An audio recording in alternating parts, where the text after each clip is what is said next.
Hi everyone, welcome back to my channel. My name is Catherine and this is Raspberry Reads. If you're new here, thank you for being here. I hope you enjoy my channel and my content, and if you do and you'd like to stick around, then please hit the subscribe button and perhaps leave a little comment introducing yourself to me. This video is part of the series of my 5 recommended books. However, it is a bit of a twist. This one is an unusual one. And as the title suggests, this video is all about 5 books where I'm trying to answer the question of, are they worth the struggle?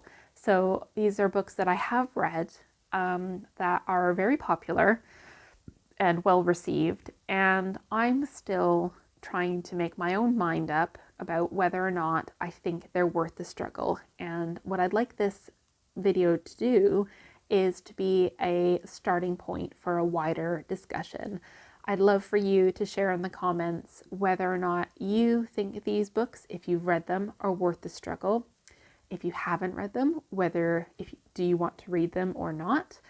And also, if you have any other books that you have struggled through, and do you think that they were worth it or not? And I'm hoping to kind of compile a list of the books that we all slogged through, and yes, they are worth reading, or they're a pain and no, you can kind of give them a miss. So let's see how this goes. It's a very different kind of video for me, but yeah, without further ado, let's get into the first book.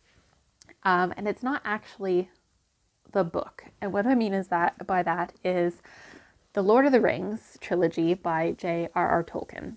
And in and of itself, the Lord of the Rings, so there's 3 books, right? They are chunky books. So this is The Return of the King. This is the 3rd one. In and of themselves, it's a big commitment to read the Lord of the Rings. And I can 100% say with certainty, yes, that is worth the struggle. But what I'm not sure about is it worth the struggle to read the appendices? So the appendices, in my particular version, are that amount of the book, okay? And I should say I have read them, and I read them when I was a teenager. I can't tell you a lot about what is in the appendices, but it basically covers some of the origins of the languages that Tolkien created. It covers some more history about the rulers within his world of Middle Earth. And I just, I can't even remember the last time I read this, but we're talking at least sort of 20 years ago. Do I think that reading the appendices in The Lord of the Rings is worth the struggle? I don't know. So this is an unanswered question. It's not a recommendation for you. It's a conversation starter. So firstly, have you read The Lord of the Rings in its entirety? And if so, do you think it's worth it? And then secondly, have you read the appendices of The Lord of the Rings, and what do you make of them if you have? My impression is that they are similar to the vibe of the Silmarillion, which I have not tackled. I just, I read the appendices and that was enough for me. I should say The Hobbit is one of my favorite books of all time, so I definitely love Tolkien's world building, and it's, they're classics for a reason. But if we're talking about being on the struggle bus and persevering with literature, or reading in general, the question for today, the first question is it worth the struggle to read the appendices in The Lord of the Rings? Put your thoughts down below, please. All right, the second book, and we're moving away for a minute to nonfiction, and This Changes Everything, by Naomi Klein. And this is a book all about climate change. And it took me a long time to read, so it's not particularly long. It's in the sort of 460-ish pages, but it's quite dense. And this book came out in 2014, So it has dated a little bit just in terms of sort of our knowledge of climate science. And it was really good. Like, I enjoyed reading this book at the time and I learned a lot. However, there were lots of sort of like case studies within it that I feel might be a bit dated now. It was very hard going in terms of quite depressing, about, just thinking about the severity of climate change and the fact that we haven't really gotten anywhere since this book has been published in a decade. And yes, so with that in mind, the fact that this was sort of a book of its time and depressingly we haven't made any progress, I'm left wondering, is this book worth the struggle in terms of recommending it to yourselves, to my audience?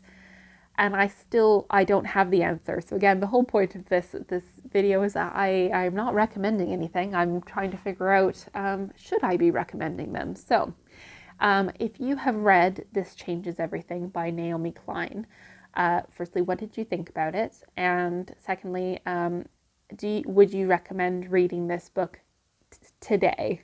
Has it stood the test of time? Is it still worth reading to enrich our understanding of climate change and politics and economics? So yes, I'll leave that to you all. And again, you can put your comments in the comment section below. All right, moving back to literature for a minute, to fiction.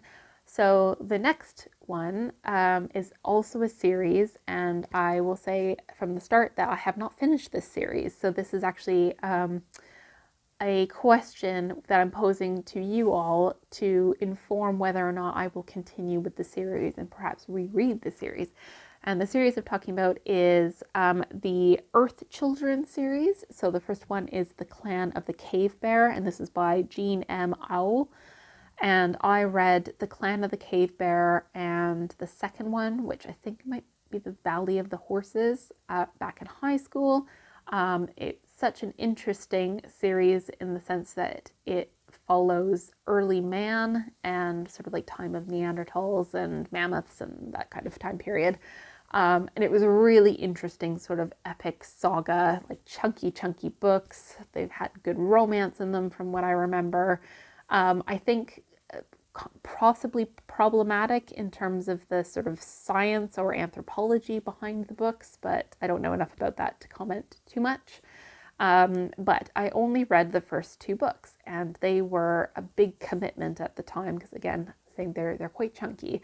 So my question for this Are They Worth the Struggle video is, firstly, if you've read The Clan of the Cave Bear, was it worth the struggle? And if you did continue with the whole series, do you think that they are still worth reading today? Have they stood the test of time? Will you still get a lot out of them as a historical fiction series? So yes, over to you. Should I keep reading the Clan of the Cave Bear series, Earth Children series? Let me know. All right, we have two more to go. So the next book is a nonfiction. So this is The Body Keeps the Score, Mind, Brain, and Body in the Transformation of Trauma. And this is by Bessel. And so as you can see, I read this in great detail. And this is, as the title suggests, it's psychology, and it's all about the effects of trauma. And this book came out a while ago. Let me see. Yeah, 2014. So again, we're talking about a decade ago. This book is very, very well loved and well respected in the kind of trauma education community, or trauma science, I guess, let's say. So it covers not only just PTSD, but then more recent studies about trauma. And I will start by saying it is a really useful book. If you need to learn about trauma and people who have experienced trauma, or if you yourself have experienced trauma, it is really useful. It covers a lot of the science behind trauma and like body's responses to trauma. So the title, "The Body Keeps the Score," basically alludes to that trauma always lives within the person's body forever and can come out in interesting ways.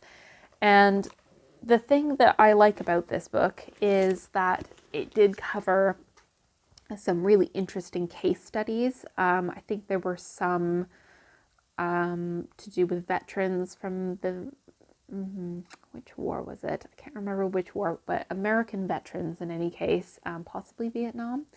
But and yeah, they were very interesting. However, I've heard some people who've read this say that we've moved on in our understanding of trauma since this book has come out, and I have heard that it is no longer necessarily the gold standard of understanding trauma. So for anyone who has read this book, or if you're in this sort of academic area, or in either an academic or professional capacity, do you think that reading "The Body Keeps the Score" is worth the struggle today? Or should we be looking at perhaps different authors and newer studies? This is a very challenging read. It's academic in tone. It's very detailed, lots of like sort of studies and not statistics, but like lots of detail. And it covers a very challenging and emotive topic. So it is a struggle to read it, though worth it in the topic itself. But should we be reading "The Body Keeps the Score" today? Let me know your thoughts down below. Okay, and the last book that I would like your thoughts on is it worth the struggle, is Great Circle by Maggie Shipstead. So this book, I don't have my copy anymore, but this book came out a few years ago, and it's historical fiction, but it follows multiple narratives. And it's about the story of a woman who is a pilot, and her sort of life and adventures and how she became a pilot, all the way through to from sort of doing like bootleg alcohol runs by flight, all the way through to flying in the war. And then there was also a second narrative that was about a film star playing the female pilot in a movie, a reproduction of her life, like a biopic.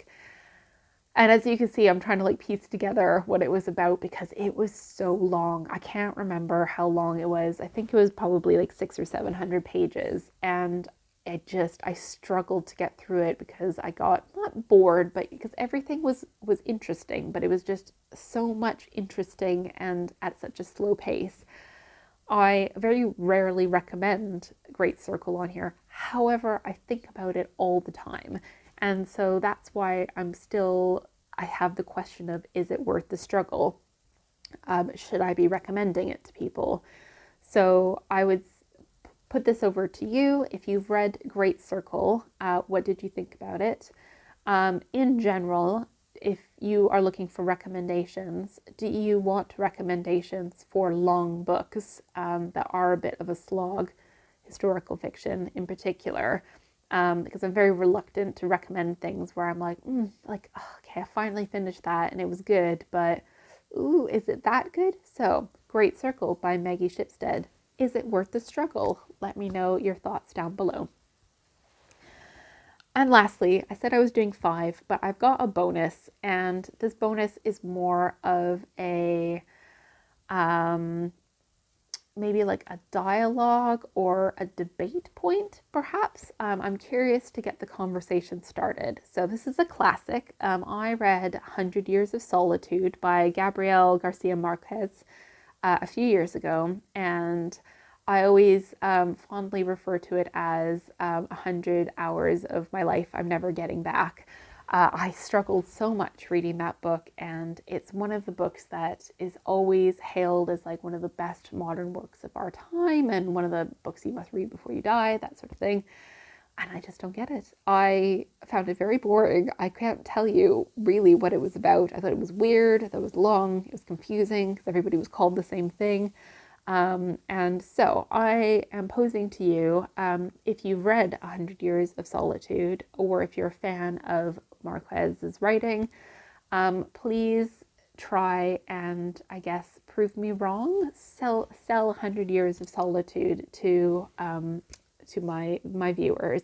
Should we be continuing to appreciate and recommend his writing in this day and age?